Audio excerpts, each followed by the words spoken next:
Have you ever noticed how the cost of staying healthy sometimes feels heavier than the illness itself? Not just in dollars, but in that silent weight pressing on your chest when you open a medical bill or when you hesitate before calling the doctor because you're afraid of what it might cost. Beneath the numbers and policies lies something deeper, something Carl Jung would have called the shadow, those hidden parts of ourselves we'd rather not see. And in the world of healthcare, the shadow often takes the form of vulnerability. Behind the statistics of rising premiums and endless deductibles, there's a very human fear, the fear of being fragile, of not being able to provide, of becoming dependent. Money and medicine may look like the issue, but what they really expose is our discomfort with weakness, the shadow of vulnerability that our culture tells us to deny. Let me ask you this. When was the last time you felt a sudden ache, a strange symptom, or a quiet worry about your health, and your very first thought wasn't about healing, but about the bill? What if that hesitation, that quiet dread, isn't just about economics, but about something deeper? What if the system itself is reflecting our refusal to face this hidden part of ourselves? Picture a man in his 30s who works long hours, never missing a shift. He prides himself on being strong, independent, untouchable. One day, he feels a sharp pain in his chest. He brushes it off. Maybe it's stress, maybe it's nothing. But really, he hesitates, because he knows what a hospital visit will cost him. He avoids care until the condition worsens. What's truly happening here isn't just financial fear. It's the shadow of vulnerability, that deep inner terror of admitting, I need help. I can't handle this alone. Now widen the lens. Think about the single mother who skips her own medication so her kids can eat. The couple who whisper at the dinner table, wondering if they can afford the insurance increase this year. The young worker who ignores mental exhaustion because therapy feels like a luxury. The details differ, but beneath them all hides the same shadow, the fear of weakness, of exposure, of dependency. Jung taught that the shadow is everything we repress, the truths too uncomfortable to face.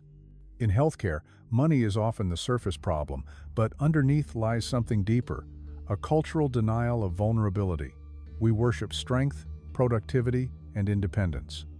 We fear fragility, so we shove it into the dark where it grows even more frightening. And yet, vulnerability is not our enemy. It is our deepest connection to humanity. When ignored, it chains us. When acknowledged, it can set us free. The question is, are we willing to look at this shadow honestly? In this journey, we'll explore how healthcare costs don't just strain our wallets, they reveal hidden wounds in our culture and in our psyche. We'll see how denying vulnerability shapes our choices, our relationships, even our bodies. And most importantly, we'll discover how facing this shadow can transform fear into strength, compassion, and resilience. Stay with me until the end, because the last truth we'll uncover is the one Jung himself believed was the most dangerous and the most liberating. The shadow of vulnerability is not just personal, it's collective. And once you see it, you can't unsee it. Let's pause here. Why are we even talking about Carl Jung's idea of the shadow in the same breath as healthcare costs? At first, they might seem like two completely different worlds, one rooted in psychology, the other in economics. But when you look closer, you start to see how deeply they are connected. The shadow is everything within us that we push away, deny, or refuse to acknowledge. It's the part of us that feels fear, sadness, neediness, even the longing to be cared for. We're taught to hide these feelings because they don't match the image of strength our culture celebrates. But here's the truth. Ignoring these parts doesn't make them go away. They find other ways to surface, often disguised, often projected onto the world around us. Now think about healthcare in America today. It's complicated, overwhelming, and yes, expensive. But beneath the costs and policies lies another story. Every time someone says, I can't afford to be sick, what they're really saying is, I can't afford to be vulnerable. That's the shadow talking. From an early age, we're taught to stand on our own, to hustle, to grind, to push through the pain. Vulnerability is often labeled weakness. Dependence is frowned upon. So we bury those parts of ourselves. The part that cries out for help, the part that longs for comfort, the part that whispers, I can't do this alone. But no one escapes vulnerability. Our bodies age. Accidents happen. Stress builds. Illness finds us. To deny vulnerability is to deny life itself. And the more we repress it, the more power it has over us from the shadows. Think about projection for a moment. When we don't face our own fears, we push them outward. In the case of healthcare, projection looks like anger at the system, or at politicians, or at people who use too many benefits. But underneath, what's really being projected is our own fear of dependence, our fear of being seen as fragile. This is why shadow work matters so much today. It gives us a way to stop running from ourselves. It's about bringing the hidden parts into the light, seeing the fears, the shame, and the wounds we'd rather keep buried. Shadow work isn't about wallowing in pain.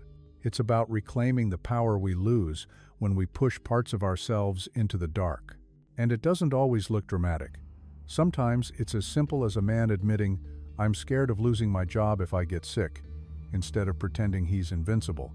Or a woman who lets herself cry when the weight of medical bills feels overwhelming, instead of holding back the tears. Or families who sit down and finally talk about their fears instead of carrying them in silence.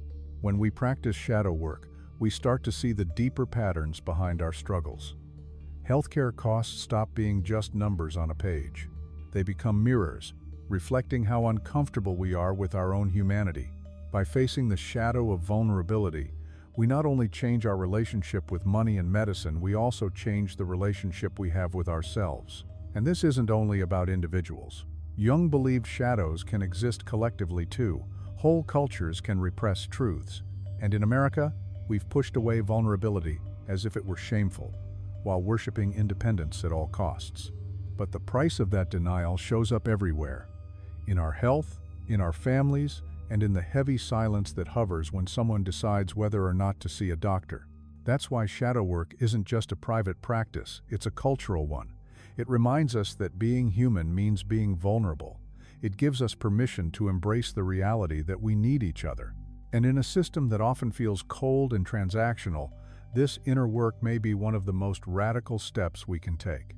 So let me ask you, when you think about healthcare, what part of yourself do you push away? Is it the fear of becoming a burden, the anger of feeling helpless, or maybe the sadness of realizing your body is not invincible? Whatever it is, that's where your shadow lives, and that's where your healing begins. Picture this. You're walking through a vast marketplace at night. Lanterns hang above, casting just enough light to show the stalls. Each one offers something different: herbs, food, remedies, promises of safety. But as you walk deeper, the prices rise. Some stalls are guarded by tall gates, their price tags looking more like barriers than invitations. And in the center, there's a shadowy corner with no lanterns at all. That corner represents what we don't want to face, our fragility. The marketplace is modern healthcare, full of options, but always filtered through the lens of cost. And that unlit corner? That's the shadow of vulnerability, the place we pass by quickly, pretending not to see, because stepping into it would mean admitting we aren't invincible. Now, let's bring this metaphor into daily life. Sarah, a 34-year-old single mom, works 2 jobs and budgets carefully. On paper, she's doing everything right. One night, her daughter's fever spikes. Sarah hesitates. Should she rush to urgent care and risk unraveling her budget? Or wait and hope the fever breaks? She chooses to wait. The fever passes, but the guilt lingers. Beneath that guilt is the inner voice that says, "You should have been stronger. You should have handled this without fear." That voice isn't reason, it's the shadow. Or take David, a 40-year-old office worker known for never missing a day. One morning, he feels numbness in his hand. Deep down, he knows he should see a doctor. But he pushes through, telling himself it's nothing. Why? Because walking into a clinic feels like admitting defeat, and paying for that visit feels like weakness stamped with a receipt. Months later, when the numbness worsens, treatment is more complicated and costly. What looked like financial caution was really the shadow, the part of him that couldn't stand being seen as vulnerable. These stories might sound familiar. Maybe you've lived them. Maybe you've seen someone close to you live them. This is where metaphor meets reality. Healthcare costs don't just drain wallets, they expose hidden corners of our psyche, forcing us to face truths we'd rather avoid. Jung often turned to myths and archetypes to explain the human condition. If he were here today, he might compare our relationship with healthcare to the hero's journey. The hero begins strong, determined, prepared. But sooner or later, they face a trial that strength alone can't overcome. The hero must enter the cave, the place of fear, weakness, and vulnerability. Only by facing what's hidden can they continue the journey transformed. For us, illness, injury, or even the fear of medical bills becomes that cave, and we resist entering it because we've been conditioned to see vulnerability as failure. But every time we avoid the doctor, every time we swallow our fears in silence, we avoid that cave, and the shadow only grows darker when ignored. But here's the shift. What happens when we actually step into that darkness? What happens when we acknowledge the shadow of vulnerability instead of running from it? We find connection. We realize fragility isn't shameful, it's deeply human, and oddly enough, owning that truth makes us stronger. Think of Sarah again. Imagine if instead of blaming herself, she paused and thought, "My fear of cost isn't just about money. I'm scared of not being enough, of failing my daughter."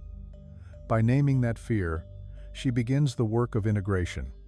She may even open up to other parents and discover she's not alone. What once felt like an enemy becomes a teacher, or David. If he stopped long enough to ask himself, why does seeking help feel like weakness? He might uncover beliefs about masculinity, independence, and worth that he's carried for years. By facing them, he doesn't just protect his health, he redefines what strength really means. That's the power of story and metaphor. They remind us the shadow isn't just an abstract idea in psychology textbooks. It's alive in the choices we make every day, especially when we stand at the crossroads of health and cost. So here's the question. What's your marketplace? What shadowed corner do you avoid in your own life, where fear of vulnerability keeps you from seeking the care or compassion you deserve? That's where the work begins, and as we continue, we'll uncover the signs that reveal when the shadow of vulnerability is quietly steering your life. When the shadow of vulnerability hides in the background, it doesn't just stay quiet. It leaves traces, little signs that it's shaping our decisions, our emotions, even our health. The tricky part is, these signs don't usually show up labeled as shadow. They slip into everyday behavior, often disguised as practicality or even strength. But if you know what to look for, you can catch the shadow in the act. Let's look at the first three. The first sign is avoiding care until crisis hits. Think of how many times you've pushed through pain, brushed off symptoms, or told yourself, "I'll deal with it later." On the surface, that might look like resilience, but beneath it often lies fear, not only fear of the cost, but fear of what illness might say about us. Avoidance is one of the shadow's favorite strategies. When we repress vulnerability, we tell ourselves we're too busy, too strong, too smart to need care. But underneath, the shadow whispers, "Don't look too closely. You might not like what you find." Take the example of a young professional with recurring migraines. She blames it on stress, caffeine, or too much screen time. But deep down, she's terrified of uncovering something serious and of the medical bills that might follow. By the time she finally sees a doctor, the pain has already taken a toll on her work and relationships. The second sign is overworking to prove strength. Shadow energy often flips vulnerability into its opposite. Instead of admitting weakness, we double down. We work harder, stay longer, push further as if sheer productivity could shield us from fragility. But overworking is often a disguise. Beneath the grind lies a hidden bargain. If I prove my worth, maybe I won't get sick. If I keep moving, maybe I won't have to face my limits. It looks like ambition, but it's really fear dressed up as discipline. And the irony is, the harder we push, the more exhausted we become, making us even more vulnerable. Think about a man in his late 30s working 2 jobs. He rarely takes a day off and dismisses his exhaustion as normal. When his partner urges him to rest, he snaps, "Rest is for the weak."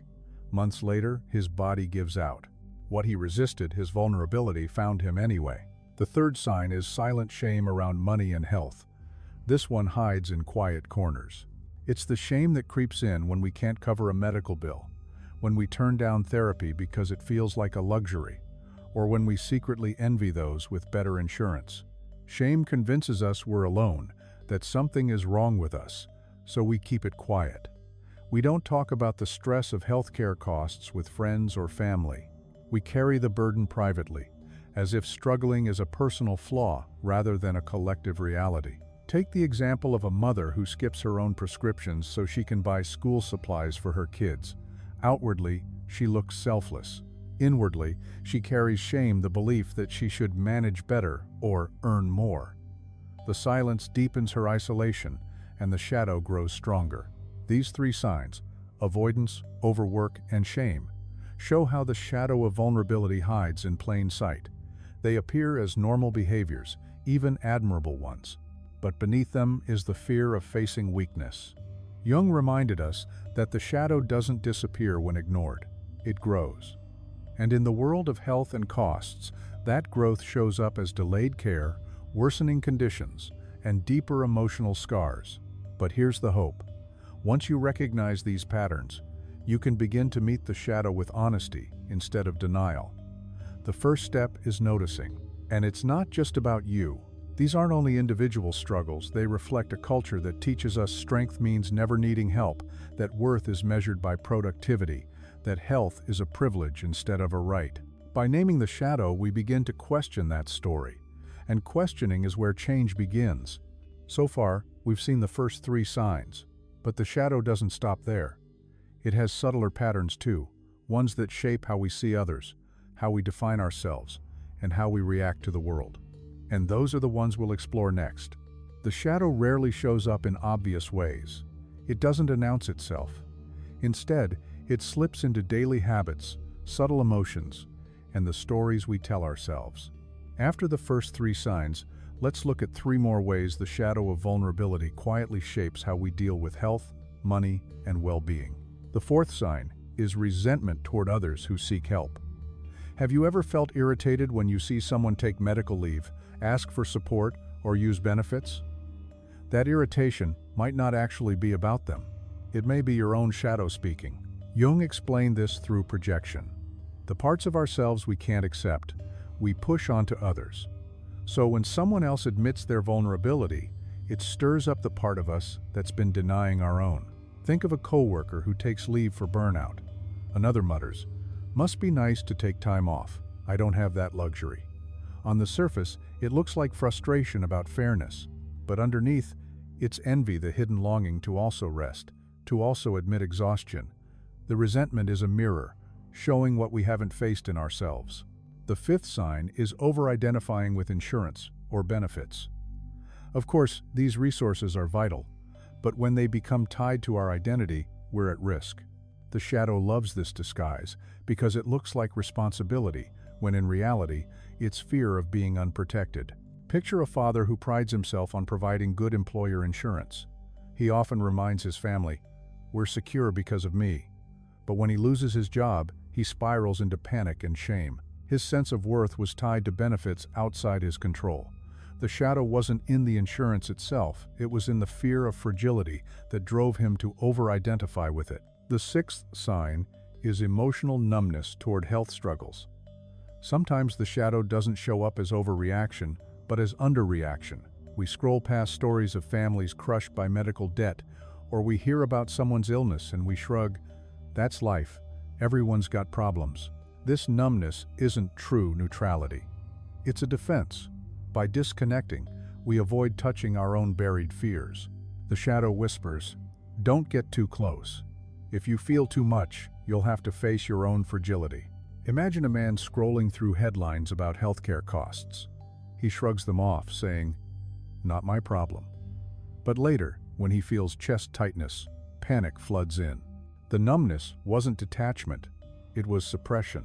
These three signs, resentment, over-identification, and numbness, show how the shadow doesn't just shape private choices. It also colors how we see others, how we define ourselves, and how we react to the world around us. Jung would say that every time we project, over-identify, or disconnect, we're being offered an invitation. The shadow is asking to be seen. Most of us turn away, we justify our irritation, cling to control, or shut down. The cost of that avoidance is staying trapped in the same patterns. But the moment we notice, the moment we admit, "This might be my shadow at work," something shifts. Awareness cracks the door. Even if the shadow still feels heavy, simply naming it gives us more choice than we had before. So far, we've uncovered 6 signs of the shadow's influence. But it runs deeper still. There are hidden patterns, often invisible, that shape us until one day they erupt in ways we can't ignore. Jung warned that what we resist most fiercely tends to have the strongest hold over us, and those hidden patterns are what we'll step into next. So far, we've uncovered 6 signs of how the shadow of vulnerability shows up in avoidance, overwork, shame, resentment, over-identification, and numbness. But the shadow has subtler disguises too. These are the deeper patterns, often hidden, often praised by society, which makes them even harder to recognize. Jung warned that the things we resist most fiercely are usually the things that hold the greatest power over us. Let's step into 3 of these hidden signs. The 7th sign is the illusion of total control. On the surface, it looks like responsibility. Strict diets, rigid routines, meticulous tracking of every detail. But beneath that discipline lies fear, the fear that if we don't manage everything perfectly, fragility will catch up to us. Take Emily, 37, who counts every calorie, avoids anything risky, and tracks every medical expense down to the cent. Outwardly, she looks disciplined. Inwardly, she's terrified. Her unspoken belief is, if I slip up even once, I'll be exposed, helpless, unprepared. What looks like health consciousness is really the shadow, the denial of fragility, disguised as control. The 8th sign is the martyr complex. This one hides behind the mask of nobility. It's the belief that sacrificing endlessly for others proves our worth. Parents who skip their own care, partners who hide their struggles, workers who push through pain so no one else is burdened. But martyrdom isn't selflessness, it's the shadow at work. When we neglect ourselves in the name of others, what we're really avoiding is admitting our own need. Carlos, a father of 3, refuses to buy his medication, saying, "The kids need the money more than I do." He looks selfless, but beneath the sacrifice is fear, the fear of acknowledging his own limits. The shadow thrives when generosity becomes self-abandonment. The 9th sign is spiritual bypassing. This one is especially hidden because it wears the clothing of wisdom. Instead of facing fear, we cover it with phrases like, "Everything happens for a reason," or "good vibes only." While faith can bring comfort, it becomes a trap when it's used to avoid raw emotions. Jung warned of this danger, turning spirituality into a mask. When we jump straight to meaning without letting ourselves feel fear, grief, or helplessness, we bury those emotions deeper into the shadow. Think of Jasmine, who can't afford therapy. She tells herself, "It's okay, I just need to stay positive. My struggles are part of my soul's journey." Her words sound enlightened, but beneath them is quiet despair she won't allow herself to feel. The shadow thrives in that gap between her polished story and her suppressed truth. These 3 signs, control, martyrdom, and bypassing, are tricky because society often praises them. We admire discipline, we respect sacrifice, we applaud positivity. But when those qualities are fueled by fear, they stop being strengths and start being chains. The good news is that every shadow pattern points toward an opportunity. Beneath control lies the chance to trust. Beneath martyrdom lies the chance to receive. Beneath bypassing lies the chance to feel fully. Vulnerability, when faced honestly, stops being a weakness and becomes a bridge to connection. Now that we've explored 9 signs of the shadow's influence, it's time to turn toward healing. Awareness is only the first step. Transformation happens when we act, when we give these hidden parts of ourselves a voice. In the next part, we'll move into practice journaling, reflection, and daily rituals that help bring the shadow of vulnerability into the light. Noticing the shadow is powerful, but noticing alone doesn't change us. Jung believed the shadow doesn't integrate itself just by being seen, it requires conscious engagement. That means turning inward, sitting with discomfort, and giving space to what we usually push away. One of the most practical ways to do this is through journaling and simple rituals that invite vulnerability into the light. These practices aren't about doing them perfectly. They're about creating small, steady openings where you can meet your shadow with honesty. Think of them as conversations with the parts of yourself you've ignored. Here's the first. Take a blank page and write at the top, "What has silence about health or money cost me?" Then just write. Don't edit, don't worry about grammar. Let the words spill out. Maybe you'll realize silence cost you peace of mind when you avoided care. Maybe it cost you closeness with loved ones because you kept your fears hidden. Maybe it cost you energy because worry never left your body. Putting silence into words is the first step to loosening its grip. The second practice is a dialogue with vulnerability. Jung often used a method called active imagination, letting the unconscious speak in images or voices. You can try a simple version on paper. Write 2 columns. On one side, write as yourself. On the other, write as your vulnerability, the part of you that feels fragile or dependent. Ask it questions. What do you need? What are you afraid of? What would help you feel seen? Then, let it answer. You may be surprised. Vulnerability rarely demands perfection. Often it asks for rest, compassion, honesty, or connection. The third practice is what I call the money mirror. Look at a recent health-related expense, maybe a bill, a prescription, or something you avoided buying. Then ask, what emotion did this trigger? Was it anger, shame, fear, denial? And what deeper belief about myself or my worth was underneath that feeling? For example, maybe a $200 bill brought up shame because deep down you believe, I should always have everything under control. Writing this down reveals the hidden script you've been living by. The fourth practice is a vulnerability inventory. Set aside 15 minutes and make a list of moments in your life when you felt fragile, physically, emotionally, or financially. Don't judge, just list them. Then circle the ones you still carry shame about. For each one, write a sentence of compassion, as if you were talking to a close friend. You did the best you could. You didn't deserve that weight. Your humanity is not failure. This simple act reframes vulnerability as a mark of being human, not as weakness. And here's the fifth practice, a daily check-in. Each evening, take 3 slow breaths and ask yourself 2 questions. Where did I avoid vulnerability today? Where did I allow it? Write down 1 sentence for each. Over time, you'll see patterns. Maybe you avoid vulnerability in conversations about money, but allow it when talking to a trusted friend. This awareness shows you where the shadow's grip is loosening.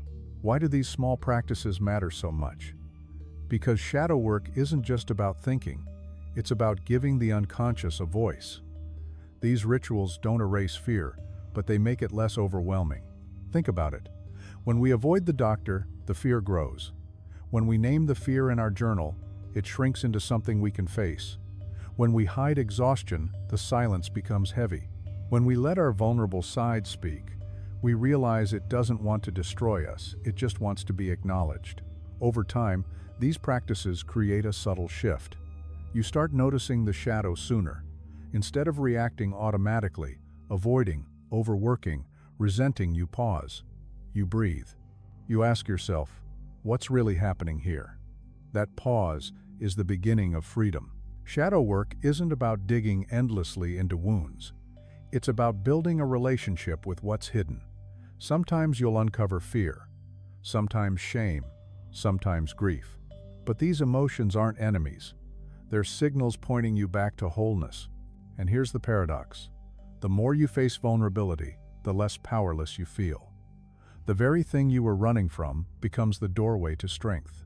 As we continue, we'll step into the place where the shadow of vulnerability often shows itself most intensely in love and relationships.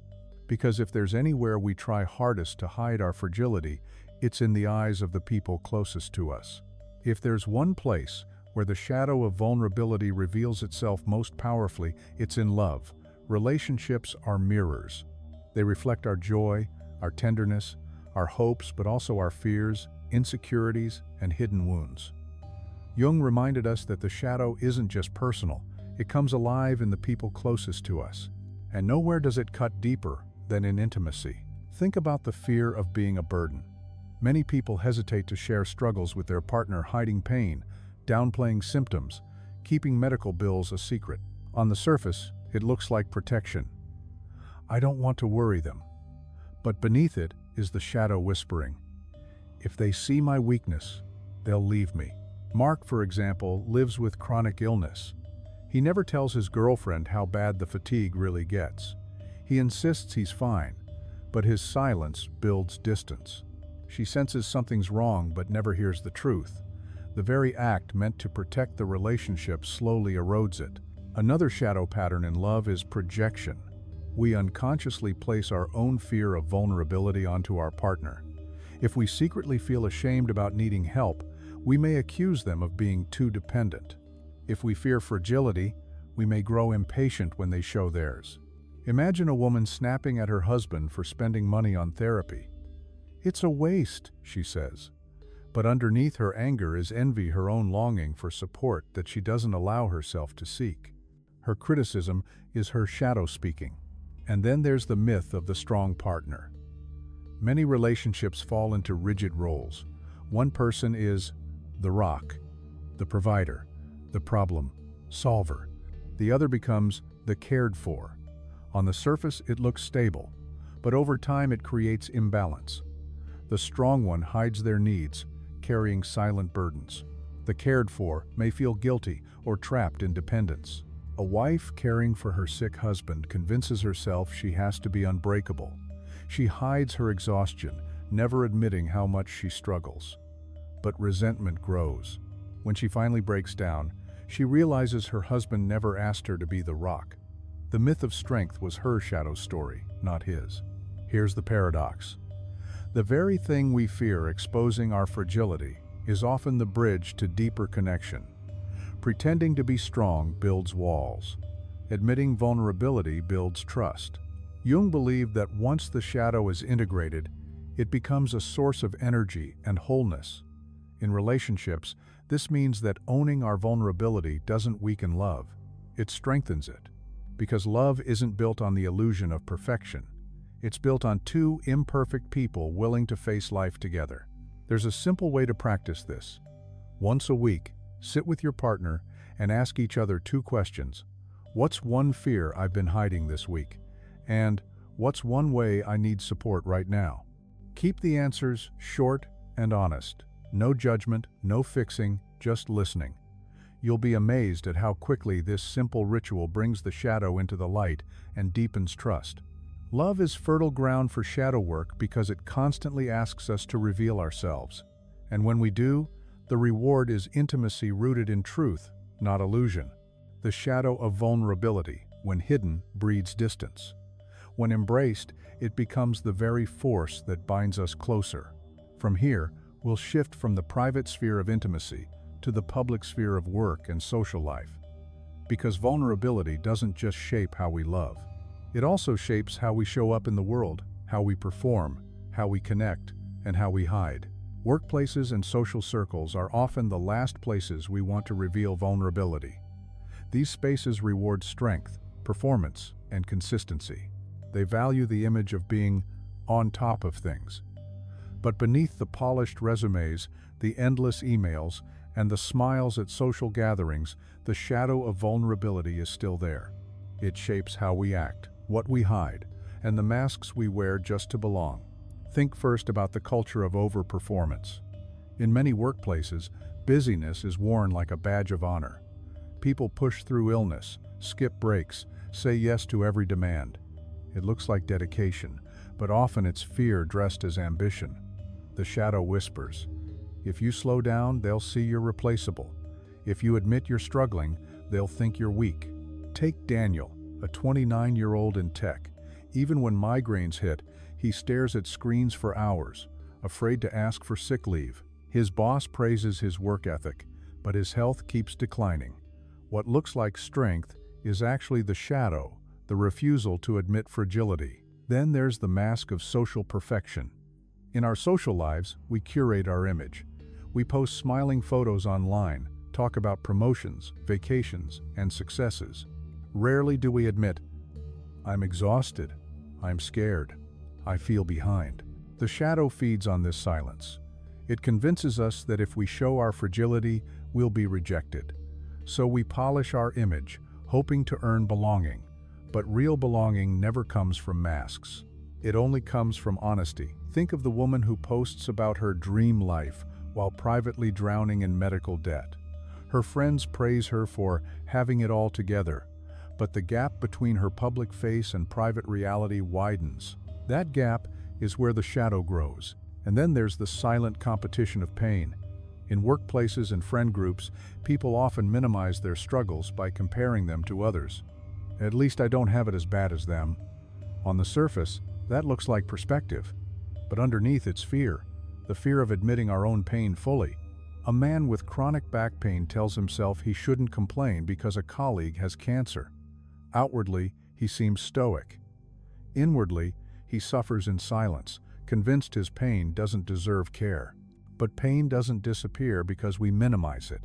It settles deeper, waiting to resurface.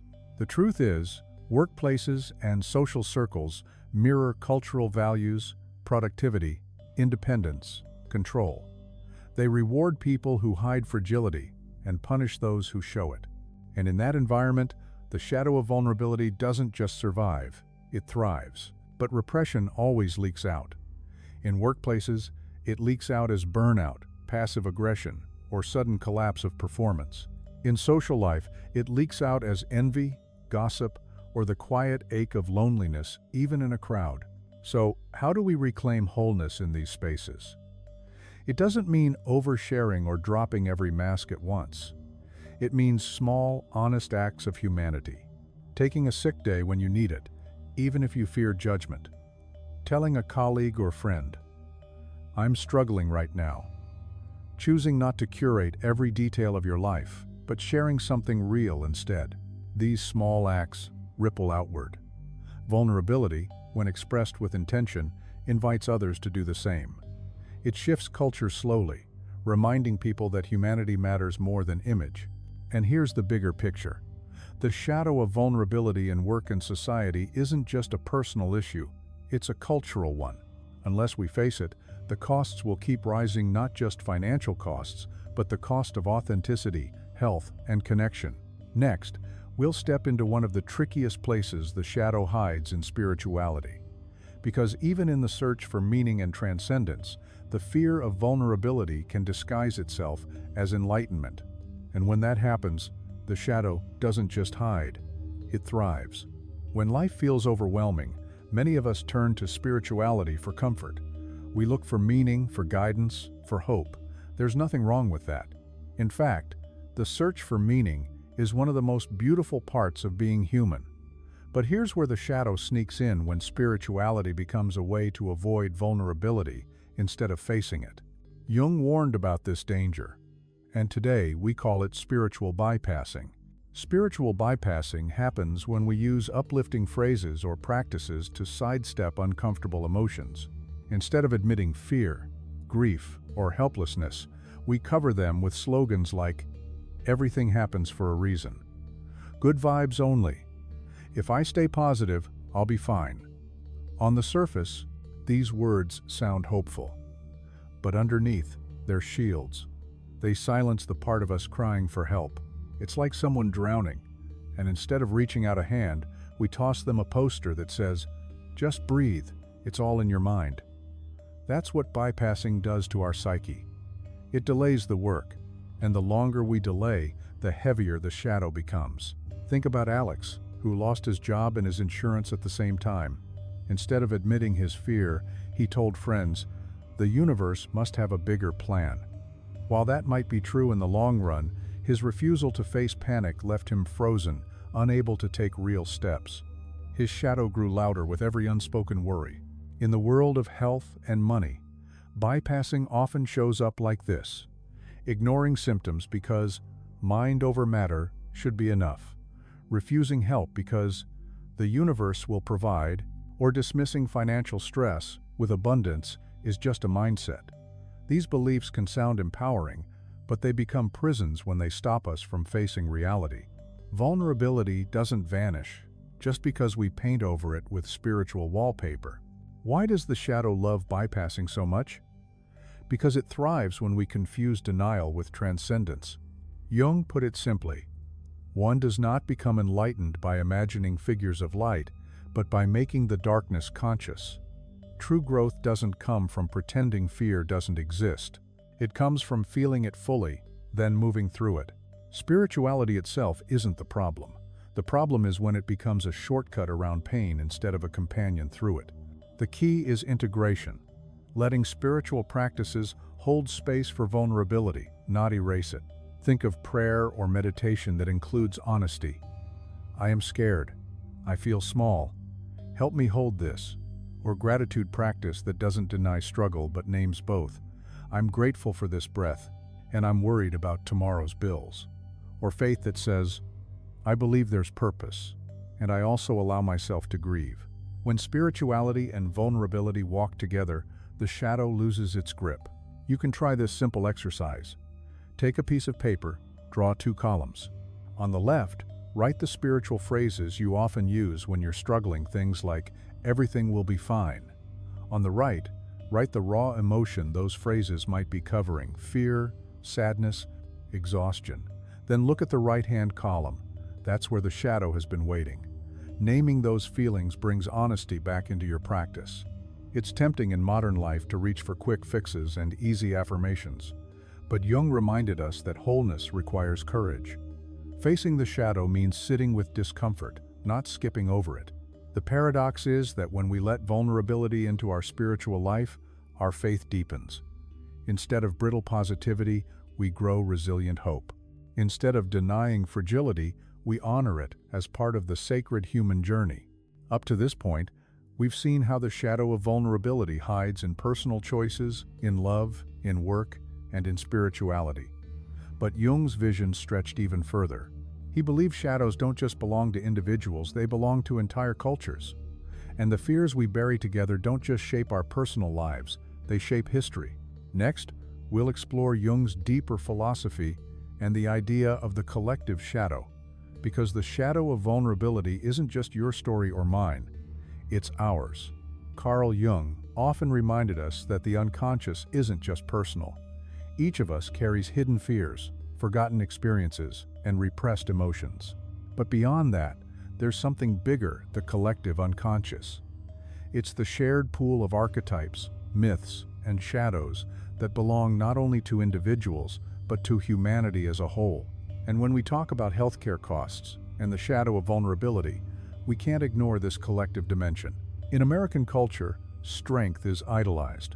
Productivity, independence, and self-reliance are praised as virtues. From childhood, many of us hear, "Don't cry, toughen up, take care of yourself." Vulnerability, on the other hand, is often equated with weakness. This collective denial creates what Jung would call a cultural shadow, a shared repression of fragility, and like every shadow, it doesn't vanish. It finds other ways to surface, in anger toward people who depend too much on benefits, in the shame of admitting medical debt, in the silence around asking for help. What looks like a problem of economics is also a problem of psychology. Our systems reflect our unconscious fears. If we collectively fear vulnerability, we build institutions that make admitting need difficult. We create mazes of paperwork. We tie healthcare to employment, reinforcing the illusion that worth equals productivity. We raise costs so high that needing help feels like punishment. These aren't just design flaws, they're reflections of the shadow on a collective level. One of the most powerful archetypes in this space is the wounded healer, the paradox that those who have suffered often become the greatest sources of compassion. Many doctors, nurses, therapists, and caregivers are drawn to their work because of personal wounds. But in a culture that denies vulnerability, even healers are pressured to hide their own fragility. Think of a doctor working 80-hour weeks, never admitting burnout, or a therapist listening to others while quietly avoiding her own need for help. The archetype becomes distorted. Instead of healing through shared humanity, the healer is crushed by the demand for invulnerability. Jung also warned that when collective shadows are denied too long, they erupt. History shows this through wars, oppression, and systemic collapse. In the context of healthcare, eruption looks different, but it's just as telling. We see it in public outrage when medical bills bankrupt families. We saw it in the collective anxiety of a pandemic, when vulnerability became impossible to deny. In those moments, the shadow surfaced. The question became, would we integrate it or repress it again? Just as individuals can practice shadow work, so can cultures. It begins with honesty. Instead of pretending we're islands, we admit we need each other. Instead of shaming fragility, we acknowledge it as universal. Integration at a collective level looks like opening public conversations about medical debt instead of hiding it. It looks like creating systems that reflect interdependence, not just productivity. It looks like shifting our cultural stories from the myth of the invincible hero to the resilience of community. Here's the paradox. What we fear most collectively is also what could connect us most deeply. Vulnerability, when hidden, divides us into categories: the strong and the weak, the providers and the dependents. But when embraced, vulnerability unites us. It reminds us that we are all human, all fragile, all in need of care and compassion. The shadow of vulnerability isn't just about you or me, it's about us. And the moment we admit that truth, we take a step toward integration, not only as individuals, but as a society. We've traveled through the shadow in our personal choices, our relationships, our work, our spiritual lives, and now our culture. And through it all, a single truth has emerged. Denying vulnerability leads to suffering, while embracing it opens the door to healing. But before we close, we need to return to your story, your fears, your choices. Because collective change always begins with individual courage. And in the final chapter, we'll bring this journey home to the call that shadow work is not just an idea, but a path that begins right here, with you. We began this journey looking at something practical, the rising cost of healthcare. But very quickly, we discovered the truth underneath. The bills, the insurance forms, the hesitation to seek help. All of these are mirrors. They reflect something deeper, our fear of being vulnerable. Carl Jung believed that what we deny doesn't disappear. It sinks into the unconscious. It becomes the shadow. And the shadow always finds a way to reveal itself in our choices, in our relationships, in our work, in our spirituality, even in the systems we build. Over these 12 parts, we've uncovered how the shadow of vulnerability shows up. We saw how it pushes us to avoid care until crisis, to overwork until burnout, to carry shame in silence. We saw how it twists into resentment, control, martyrdom, and bypassing disguised as positivity. And we saw how it expands into our culture, shaping institutions that reward strength and punish fragility. But we also found something else. Vulnerability is not weakness. It is humanity. It's the bridge to love, the foundation of trust, the doorway to connection. When we face it, when we integrate the shadow, what once felt like chains can transform into resilience, compassion, and strength. So where do you begin? Right where you are. Maybe it's journaling the silence you've carried. Maybe it's admitting to someone close that you're struggling. Maybe it's allowing yourself to rest instead of overworking.